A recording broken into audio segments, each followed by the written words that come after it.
діти роду козацького ми. Sponsored by Ukrainian Credit Union.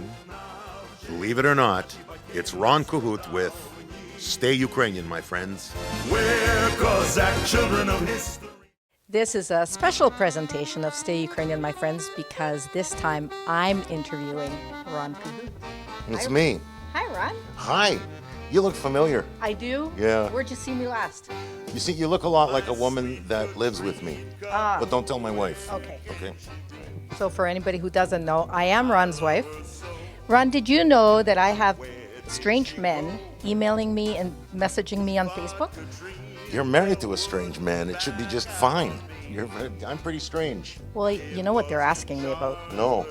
They're asking me when the next Buria album's coming out. And these men are all in Argentina, they're in Poland, they're in Ukraine. So when is the next Buria album coming out? Funny you should ask. The new album is going to be released at the Blur Festival in a couple of weeks. And it's the first one in, I think, about 15 years. And it's called Ron Cahoot and Buria, and the album title is Sharavarshchina. Sharavarshchina.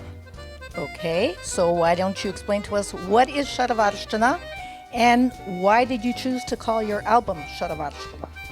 Wow. Sharavarshchina is a word that is used to describe how we here in Canada, in North America, in the Western world primarily, hang on to our culture. Being Ukrainian to us, the food, the music, the dance, the zabavas, the singing, the vishitya, and all that stuff, and how we present it, the westernized music that we have, the North Americanized music that we have, and the fact that we have hung on to zabava kind of stuff and that kind of stuff. The word to describe it is Sharavarshchina, and it's used by, originally it was used by the Russians as a derogatory term, which, as you know, is very odd for the Russians to be derogatory about Ukrainians. It's equally as odd for any Ukrainians to care what they have to say. But some of the Ukrainians as well, Oto Sharavarshchina. And I'll always love the sound of the word.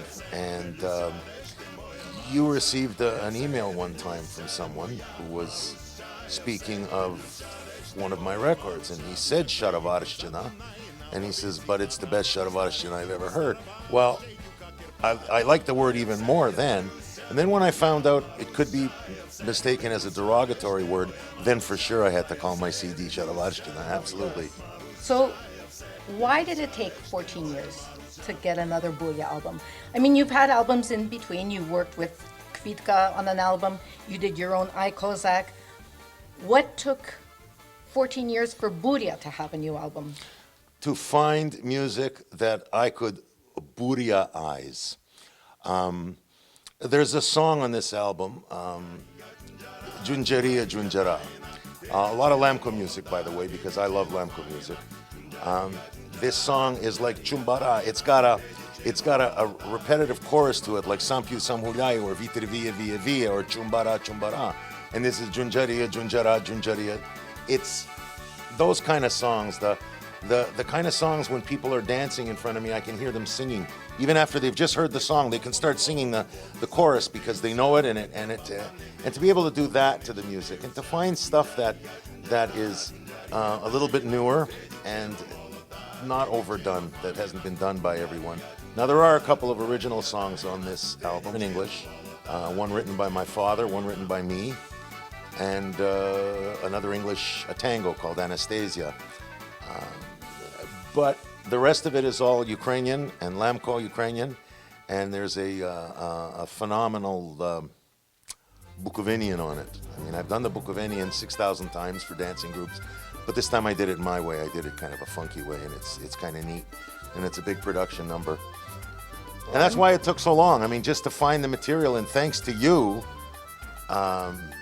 with most of the transcription, because I couldn't have got these songs off these records. And as a matter of fact, even you had trouble, discounting the fact they're Lamko, but just they whiz by so fast, because the general way of doing polkas na Ukraini is just really, really, really fast. So we slowed them down, and you were able to get the words, because some of these words are a little tricky to pronounce. So, how many songs can people expect on this new album? There are 17. When I heard the harmonies, I always thought that you had somebody singing with you, and I was trying to figure out who was singing. Was it Lenny? Was it?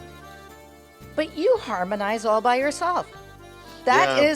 That's an amazing range. Like, you go from regular to lower to higher, and obviously I've heard it now that I've been in on some of the recordings. How is that even possible for somebody to harmonize with himself? I don't even think Beyonce does that. Oh, yeah, I'm sure she does. She phoned me and asked me how to do it. First of all, the reason I do it, in the old albums, it was all the guys harmonizing. I don't have anybody that sings now in the band, especially in Ukrainian. And it's just, it's just easier for me to do it. I mean, there have been groups in the pop and rock field that have done it for years and have done a good job at it. One being Queen, not too slouchy. One being the Carpenters, not too slouchy. And how do I do it? I've just got a knack, I guess, for knowing when to sing the third, knowing when to sing the fourth or the fifth, and it's just easier for me to do it, and it really does keep me in tune. The range you suggest that I have is a lot less than 47 years of smoking has definitely lowered my range to about 2.5 octaves. I used to have a 4-octave range, and I used to go way up there, but I can't do that anymore. But it's just, it's easier. I still use the drums and guitar, David and Michael Monis, and this guy named Walt Kaczynski from Cleveland. But the nice thing about using people from out of town now is with the internet, you can just send them the stuff, they play it, send it back to you. It's all done via the web. But yeah, I do all the singing and a lot of the playing, and it's just easier for me. So this album, Sharabarshtina, will be out on CD, but you also have a few others coming out, right, on iTunes? Yes, there are 3 CDs coming out on iTunes after the Blur Festival. The Buria one, which of course will be out on an actual CD, but then there's an accordion album, and I haven't decided on a name yet, so I'm pretty much leaving it up to Roman Klun, who handles all my stuff in New York City. And he's putting it on iTunes through Sony Music, and a polka album, but a hot Polish polka album, like Chicago-style, Buffalo-style polka album. And they're all going to be on iTunes after the festival. The CD will be available of Buria at the festival, and it'll be available at Kvitka Music and at Yevshan. And then after the festival, I guess Yevshan will have it in his mail order, but then it will be in Toronto at Kuta Uma on the Queensway. And then we'll release the stuff on iTunes. So there's one more reason why the Ukrainian Festival weekend in Toronto is my favorite weekend of all in Toronto, and that is because your music is going to be for sale. It always was, but this new one will be for sale at the festival, because if there's anybody in this whole city that knows how to stay Ukrainian, my friends, it's you. Thanks. I try.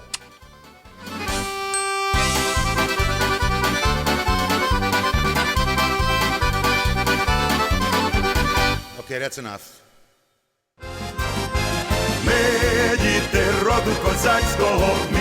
Sponsored by Ukrainian Credit Union. Believe it or not, it's Ron Cahut with Stay Ukrainian, my friends. We're Cossack children of history.